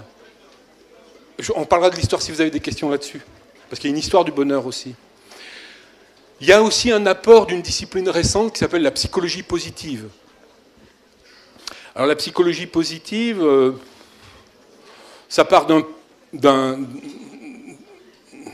d'une posture assez nouvelle qui consiste à dire bon, la psychologie, pendant longtemps, elle s'est occupée des malheureux. Par définition, la psychologie clinique, elle s'occupe des gens qui ne vont pas bien. Et pourquoi on ne ferait pas une psychologie aussi des gens heureux? En essayant non pas de s'interroger sur les causes des traumatismes, les causes de la dépression, les causes de l'autisme, les causes, enfin, de tout ce qui va mal, mais quels sont les facteurs qui entraînent le bien-être. Et cette psychologie positive, d'ailleurs, liée à un autre courant de la psychologie récent qui est la psychologie de la santé, et qui vous concerne. Lorsqu'on s'est aperçu que, justement, j'en ai pas parlé jusque-là, quand on fait un lien entre la santé et le bonheur, est-ce qu'il y a un lien? Oui, il y a un lien. En général, quand on est en meilleure santé, on se porte mieux, même moralement. C'est ce qui fait dire en début d'année, je te souhaite surtout la santé. Là encore, à mon avis, ça peut pas être, ça peut pas satisfaire. On peut pas se satisfaire en disant ouais, ça y est, j'ai la santé, tout va bien. Donc c'est une philosophie de la vie qui ne marche pas d'avoir la santé, c'est tout. Non, c'est pas tout. Mais enfin, c'est quand même important. Mais on s'est aperçu quand même, et c'est là que la psychologie de la santé intervient, que à maladie égale, à traumatisme égal, il y a des gens qui s'en sortaient mieux que d'autres, parce qu'il y a des gens qui font face. Par exemple, les études sur le cancer montrent qu'il y a vraiment deux typologies de personnes, des gens qui sont abattus, qui s'effondrent, qui deviennent dépressifs, et d'autres qui font face. Aux États-Unis, on appelle ça le coping, le faire face. Certains même ont des formules troublantes. Il y a une enquête d'un sociologue, Philippe Bataille, qui dit « Je remercie, finalement je suis content d'avoir eu un cancer, ça m'a changé mes valeurs, ça m'a changé mes représentations, je me suis mis à me battre. » Et il y a une sorte d'euphorie qu'on trouve chez certains malades, une phase d'euphorie face à la maladie, parce que d'un seul coup, ça réorganise leurs représentations, leurs valeurs, et puis ils se mettent à combattre. Et positif, comme on dit. Donc ça amène l'idée d'un des pères de la psychologie positive, qui s'appelle Martin Singelmann, qui a écrit un livre en 2002 qui s'appelle « Authentic Happiness », consiste à dire que ça ne sert à rien de chercher des facteurs objectifs, la santé, la richesse, l'âge, le niveau de revenu. Ce qui compte aussi, c'est de voir comment l'individu fait face à ces situations-là. Et il existerait donc des qualités personnelles qui rendraient plus ou moins aptes à affronter les épreuves, ce qu'on appelle la résilience, comme dit Cyrulnik, dont vous avez entendu... Oh ben non, vous n'étiez pas là l'an passé. Mais... Bon, Boris Cyrulnik, c'est-à-dire la résilience, c'est bien la capacité qu'on peut avoir ou pas à affronter des épreuves positivement, mais, disent aussi les tenants de cette psychologie positive, ça s'apprend. Ce n'est pas uniquement une qualité naturelle, la résilience. On peut apprendre à affronter plus ou moins bien les épreuves de la vie. Donc on peut cultiver, en quelque sorte, ses aptitudes. Un des autres tenants de la psychologie positive, qui s'appelle Milahi Csikszentmihalyi, le nom est épouvantable, soutient que le facteur principal du bonheur, là encore, c'est ni le bien-être matériel, ni les succès, mais c'est la capacité à réaliser des activités personnelles, qu'il appelle autotéliques. Et là, on rejoint un peu Aristote. Autotélique, ça veut dire quoi? C'est un but, télique, télos, le but, auto, un but que je me suis fixé. Donc si je me donne des objectifs dans la vie et je me bats pour ça, alors ça, c'est vraiment ce qui est grisant, ce qui est excitant et ce qui vraiment donne du sens à son existence, mais également qui l'enrichit. Alors ça peut être faire du sport, ça peut être la peinture, ça peut être un voyage, ça peut être réaliser une activité professionnelle, ça peut être construire une maison, ça peut être le tour du monde, ça peut être avoir des enfants, peu importe. L'essentiel, c'est les buts qu'on s'est fixés. Voilà donc quelques... Je vais arrêter là parce que je crois quand même que je suis arrivé à peu près à mon timing pour qu'on puisse échanger un peu. Alors, attendez, il faut quand même que je fasse une conclusion. Il faut que je fasse une conclusion. Mais j'arrête là parce que je vous dis, on pourrait faire aussi une histoire du bonheur. Ça existe. On pourrait faire aussi une sémiologie du bonheur. Là, je vous parle de toutes les sciences humaines. La sémiologie, c'est la science des signes, où on cherche à interpréter finalement les images du bonheur. Les gens qui sont intéressés à ça, les images du bonheur dans la publicité, les images du bonheur dans le roman, même si certains romanciers ont dit les gens heureux n'ont pas d'histoire, donc c'est pas la peine de... On ne peut pas leur raconter le bonheur. Faux, je peux témoigner. Faux, bien sûr, les gens heureux ont une histoire. Donc on pourrait... Par exemple, il y a un ouvrage de Douglas Carnegie qui s'appelle La poursuite du bonheur. Non, on peut raconter de belles histoires qui ne sont pas des histoires béates, qui sont des histoires de born again, de renaissance, voilà. Donc la littérature pourrait en parler aussi, et moi j'intègre la littérature dans les sciences humaines. Donc, que retenir? Moi je retiens 3 ou 4 formules. 1. La notion de bonheur, je dis, c'est quelque chose d'ambigu. C'est-à-dire qu'il peut exister plusieurs choses, ça peut être le plaisir. Mais si c'est le plaisir, de quoi parle-t-on? Plaisir matériel, plaisir spirituel, des relations sociales. Ça peut être intense ou pas intense. Ça peut exiger ou pas une discipline.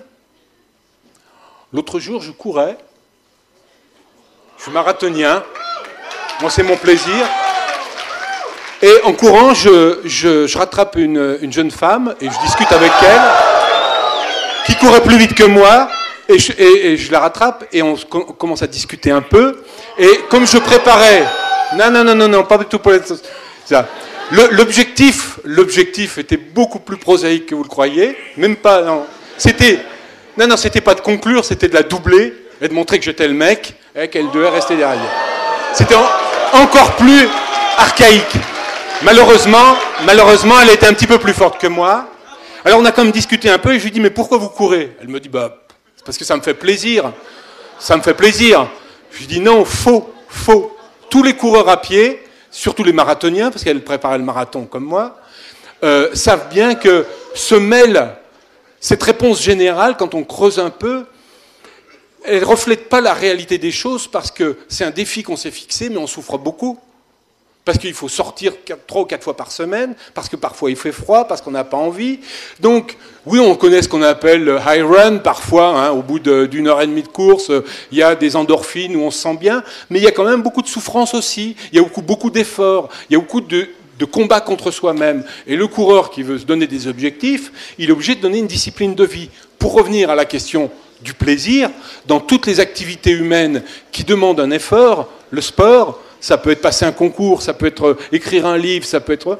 Il y a un mélange entre des épreuves qu'on s'inflige et donc une certaine part de douleur qui va être payée d'une récompense ultime. Après, peut-être, mais donc, là aussi, il y a bien imbrication entre les deux. C'est-à-dire, comme on le dit couramment, il faut parfois se faire du mal pour se faire du bien.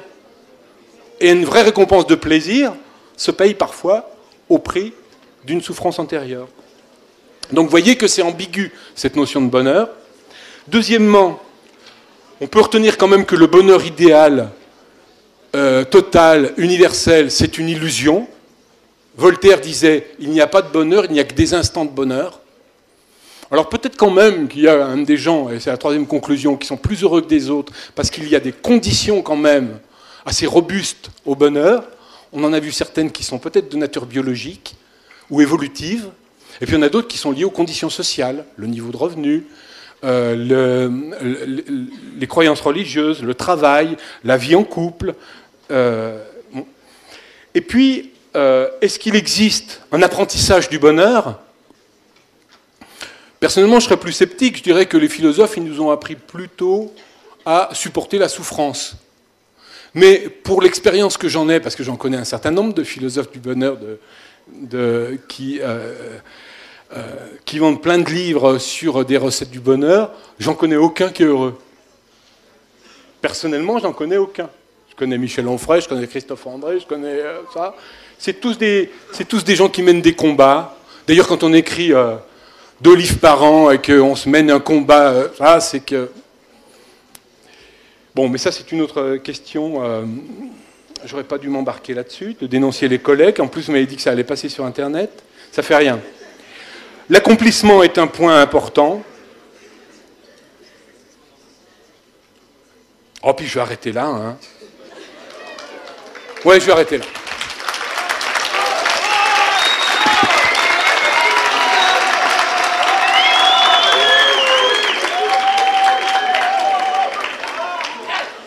Oui, alors, excusez-moi, donc je vous le redis, hein, je me fais un petit peu ma promo quand même. Soit vous allez voir dans Sciences Humaines, vous allez pouvoir trouver des choses sur le bonheur, soit je vais mettre en ligne la semaine prochaine sur mon blog, qui s'appelle La 4e question, le texte de cette conférence ou un article qui s'appelle Les lois du bonheur. Je l'ai écrit comme ça.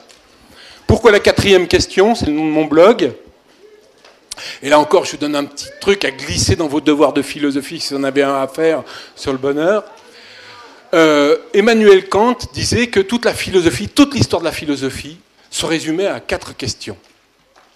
Première question, que puis-je connaître? Que dois-je faire? Que m'est-il permis d'espérer? Et une 4e question, c'est qu'est-ce que l'homme? Moi, je préfère dire qu'est-ce que l'être humain? Alors, que puis-je connaître? C'est la philosophie de l'esprit. Que dois-je faire? C'est qu'est-ce que je dois faire de ma vie? Donc, philosophie de l'esprit, c'est recherche de la vérité, recherche de la connaissance, d'une méthode pour bien penser. 2, que dois-je faire? Est-ce que le but de la vie, comme disait Aristote, c'est le bonheur, le bien, le souverain bien? Ou est-ce que c'est de s'accomplir?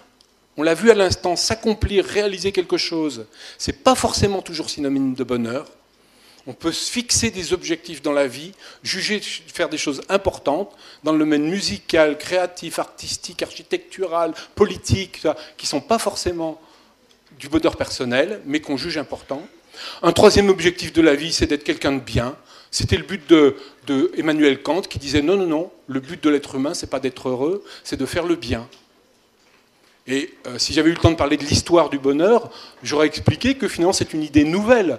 En Occident, disait Saint-Just, c'était le révolutionnaire qui a fait couper beaucoup de têtes au passage, disait le bonheur pour tous, c'est une idée nouvelle en Occident. Donc, il y a plusieurs formules de l'existence, l'accomplissement, le bonheur, la dignité, et puis, 3e question de Kant, que m'est-il permis d'espérer? Bonheur terrestre, bonheur dans l'au-delà, et à la fin de sa vie, il dit toutes ces questions-là, ces 3 premières questions, que puis-je connaître, que dois-je faire, que m'est-il permis d'espérer, se résume à une 4e, c'est qu'est-ce que l'être humain? Qu'est-ce que l'homme, disait-il? C'est le nom de mon blog, je l'appelle la 4e question, voilà pourquoi je l'appelle comme ça, parce que c'est le début des sciences humaines, et j'espère vous avoir montré que les sciences humaines apportent des éclairages sur l'être humain, et peut permettre de reprendre sous un regard nouveau des vieilles questions philosophiques ou d'adolescents. Voilà, merci.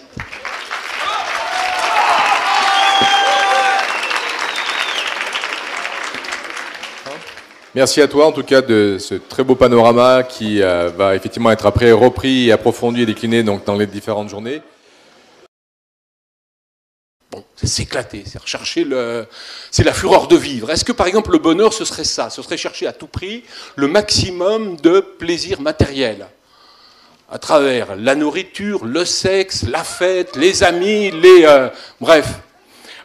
Ibiza au XXIe siècle, c'est Aristippe de Cyrène à l'époque. Donc on peut s'interroger sur cette vision du bonheur qui est le maximum de plaisir, le plus intense, le plus fréquent et de nature matérielle.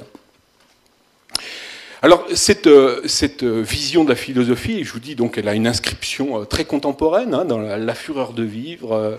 Il y a l'expression de Michel Onfray dit le bonheur, il reprend une expression de Chamfort. Chamfort, c'est un auteur du XVIIIe siècle, peu importe. Il dit c'est jouir et faire jouir sans ne faire de mal, ni mal à aucun autre. Ce serait ça, finalement, la définition de l'hédonisme.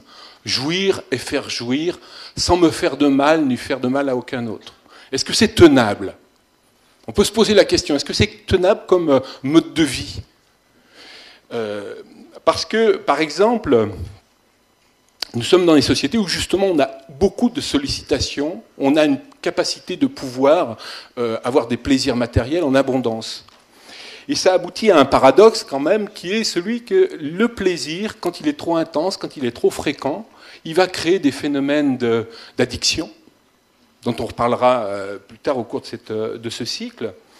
Vous savez qu'il y a, puisque vous êtes en médecine, un centre du plaisir dans le cerveau, un circuit de la récompense qui n'est pas isolé sur un point, mais enfin, en général, on a réussi à trouver ce qui était le septum et le noyau accumbens, qui est niché au cœur du système limbique, et quand on le sollicite, eh bien, ça crée un plaisir intense, ressemblant à celui d'un orgasme sexuel, ou alors, pour un gourmand, celui de manger une glace à la fraise, enfin, tout ce qui est les plaisirs intenses de la vie sont sollicités. Alors on a fait, dans les années 50, il y a une expérience qui a été faite auprès de rats, par un Américain qui s'appelle Holtz, et qui a mis, greffé à l'intérieur du noyau accumbens d'un petit rat, une électrode, et qui permettait au rat de pouvoir appuyer et s'envoyer une propre décharge. Bon. Et quand le rat a compris que la petite décharge, quand il appuyait sur la manette, ça lui envoyait, ça excitait son centre du plaisir, alors il s'était mis à le faire de façon frénétique, en arrêtant même de manger, et jusqu'à 5000 fois par minute. C'est énorme. Donc c'était une excitation permanente. Bon. Alors je vois que ça fait rêver certains d'entre vous, mais après tout, ce système de stimulation intense, c'est ce qu'on retrouve aussi dans les drogues. C'est ce que procurent les drogues. Or, chacun le sait aussi, le propre de la drogue, c'est de provoquer les sages d'autrefois. Et on commence toujours par la définition d'Aristote, qui est le pape de la philosophie antique, si on peut dire, avec Platon, et qui définit le bonheur comme le souverain bien. Ce à quoi aspirent tous les êtres humains, dit-il. Et donc, c'est le but de toute vie, dit-il, mais la question se pose, mais oui, mais alors qu'est-ce que c'est? Comment le définir? Est-ce que, par exemple, le bonheur, c'est le plaisir? Si c'est le plaisir, est-ce que c'est un plaisir matériel, les plaisirs des sens, la nourriture, la sensualité, la sexualité, ou des plaisirs des relations humaines, l'amitié, l'amour, ou des plaisirs de l'esprit? Donc déjà, le mot plaisir, lui, il est un peu vague. Et puis, il y a des plaisirs intenses et des plaisirs qui sont plus modérés. Il y a presque une loi qu'on pourrait établir de l'intensité du plaisir et inversement proportionnelle à sa durée. Par exemple, une joie, le concept de joie, qui est intégré au bonheur. La joie, c'est quelque chose d'éphémère et d'intense. La sérénité, c'est quelque chose qui a une plus longue durée, mais qui forcément est moins intense. Donc quand on dit le bonheur, c'est la recherche des plaisirs, oui, d'accord, mais on n'a pas beaucoup avancé. Donc il s'agit d'avancer un petit peu vers les différentes formules qui ont été proposées par les auteurs antiques. Alors commençons par eux. Un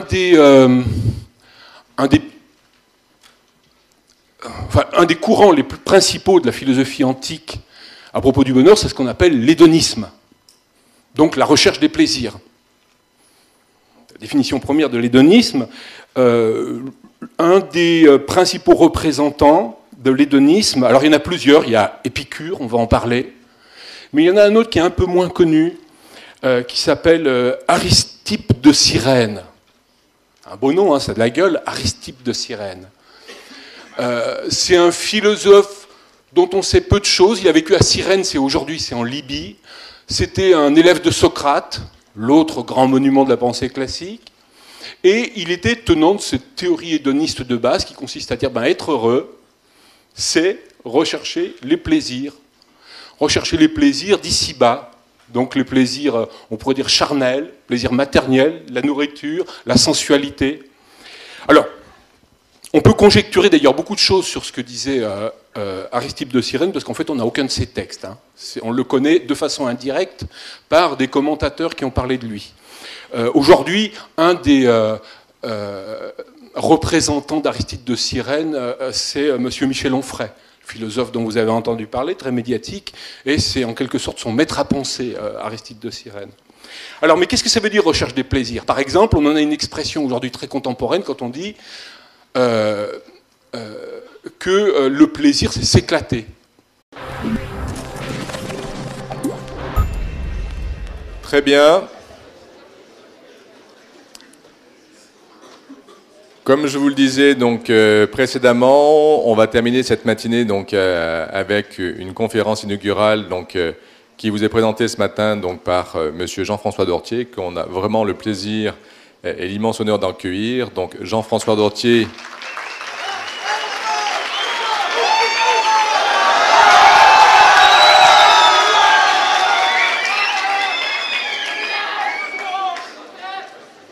Vous voyez, en médecine, on est vivant. Donc Jean-François Dortier est le créateur et le rédacteur en chef de la revue Sciences Humaines.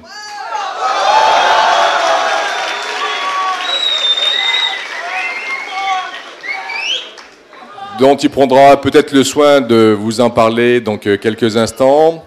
Cette revue Sciences Humaines est une revue effectivement donc que vous pouvez trouver, qui est accessible dans tout bon maison de presse, tout bon kiosque, et c'est une revue d'un très bon niveau scientifique, technique, philosophique, et qui aborde de manière effectivement tout à fait remarquable sur des revues monothématiques ou très généralistes, énormément de questions de la société, qu'elles soient dans le champ de l'anthropologie, de la philosophie, des questions sociales, de psychologie. Et moi, je prends toujours beaucoup de plaisir, effectivement, donc, à parcourir et à lire ces numéros. Donc, je ne suis pas là pour faire de la promotion et de la pub, mais si, peut-être que certains d'entre vous déjà la connaissent, je vous invite effectivement donc, à la découvrir. En tout cas, ce matin, c'était surtout pour effectivement donc l'exercice de style que l'on a demandé à Jean-François, c'était de faire justement un petit peu un propos introductif sur cette question du bonheur. Et je crois qu'il va nous inviter à un voyage. Et je l'en remercie. Je vous demande encore sincèrement, une fois que je vais passer le micro, de diminuer, comme disait Jean-François, donc les AK, pour que l'enregistrement puisse se faire dans de bonnes conditions, et ça a déjà démarré. Voilà. Merci en tout cas de votre attention, merci à Jean-François, et puis bonne conférence. Merci beaucoup. Merci à tous. Bon, vous êtes bien. Vous savez ce qu'on va faire? Moi, j'ai pas l'habitude d'intervenir devant un public aussi animé et aussi nombreux. Donc là, j'ai vu qu'il y avait donc des étudiants capables de faire un beau haka. Si vous voulez bien, je vais vous demander de me le refaire, je vais vous filmer, puis après on arrête. D'accord ?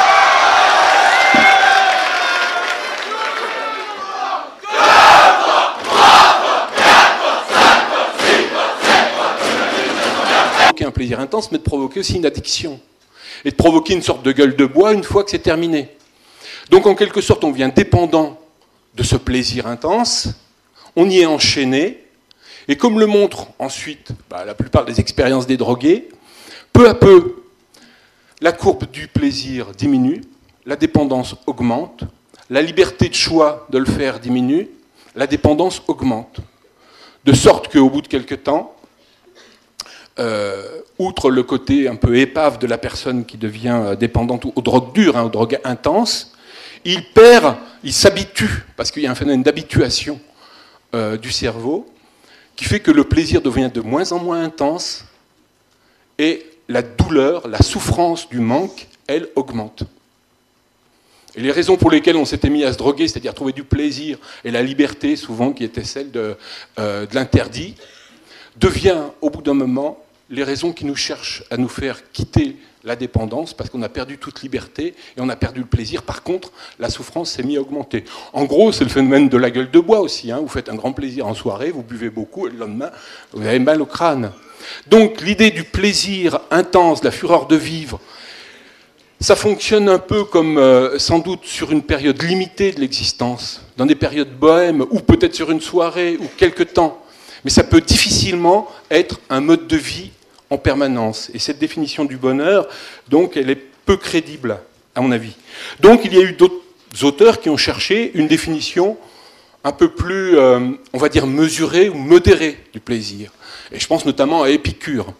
Alors, quand on parle d'Épicure et des épicuriens, il y a une fausse idée du terme, puisque justement le mot épicure au sens ordinaire veut dire les plaisirs des gens qui sont des hédonistes parce qu'ils aiment les plaisirs de la vie. Les plaisirs de la vie, c'est toujours à peu près les mêmes, justement. C'est la sensualité, c'est la nourriture, c'est le bon vin, c'est l'amitié, c'est... bon.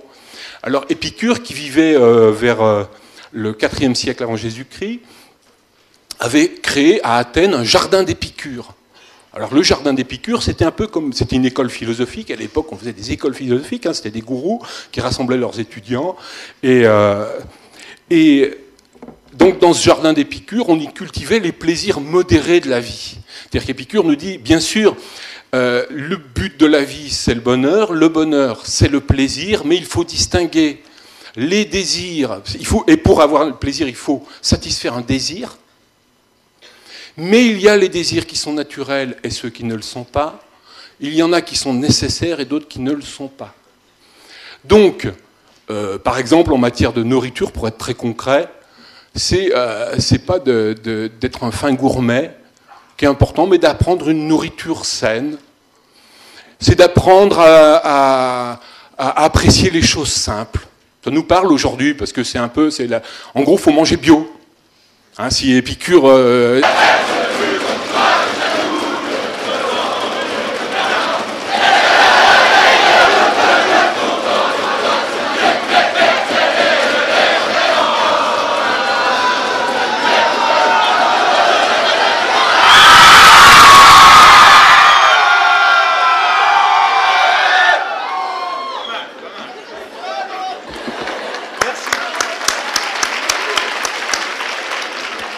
Merci à vous, ça va beaucoup impressionner ma femme et mes enfants quand je vais leur montrer ça. Donc, allons-y. On m'a demandé d'intervenir sur une question très simple. Le bonheur, comment ça marche? Ce que m'a demandé Pierre Fourneret. Donc, j'aime bien les défis compliqués. C'est ce que je vais essayer de faire en 1h15. En 1h15, donc le bonheur, ça vaut pas plus. Vous allez comprendre pourquoi. C'est une question difficile et simple à la fois, déroutante, qu'on s'est tous posé et qu'on se posera toujours au cours de sa vie. Moi, ce que j'aime, effectivement, c'est traiter ça dans le cadre de Sciences Humaines, la revue que j'ai créée il y a maintenant 20 ans. Il y a quelques années, j'avais fait un numéro qui s'appelait « Les lois du bonheur ». Parce que je pense qu'il y a des lois du bonheur. Je vais essayer de les expliquer. Donc ça vaut le coup d'être là. Hein. Le dernier numéro s'appelle « Vivre en temps de crise ». C'est marrant, hein, comme les temps changent. Mais est-ce qu'on peut être heureux en temps de crise, par exemple? Bonne question. Donc, on va essayer de l'aborder. Je vais le faire à ma manière. Je pars de questions simples. J'essaye d'apporter les réponses les plus claires possibles, en tout cas celles que j'ai comprises, sans exégèse inutile, et en essayant de voir la pertinence des réponses qu'ont apportées les philosophes, mais également, parce que c'est ce qu'on va découvrir, il y a depuis, disons, une vingtaine d'années, le thème du bonheur, ça a été emparé par les sciences humaines aussi. J'entends par sciences humaines, pour moi, au sens très très large, tout ce qui est l'étude de l'être humain. J'y inclus donc autant la théorie de l'évolution, parce que nous sommes des primates et je pense que l'éthologie a à voir pour comprendre les êtres humains, que la neurobiologie, jusqu'à la littérature, en passant bien sûr par les sciences humaines que sont la sociologie, l'histoire, l'anthropologie, la psychologie et même l'économie. Il y a une économie du bonheur, une sociologie du bonheur, une psychologie du bonheur. Alors on va essayer de faire une sorte de Pierre disait effectivement un voyage, je propose un voyage un peu candide de quelqu'un qui souhaiterait poser la question tout simplement, mais c'est quoi le bonheur? En allant voir des philosophes, leur demander comment, dans l'Antiquité, ils ont traité le problème, quelles furent leurs réponses, les limites de leurs réponses aussi, et puis on va aller voir ainsi différents spécialistes qui prétendent avoir apporté des lumières sur le sujet. Alors allons-y. D'abord, quand on commence la question du bonheur, l'incontournable, c'est de partir dans l'Antiquité au temps des sagesses antiques, chez les Grecs. On commence toujours par là, je vais faire comme les autres, et on va voir ce que disait donc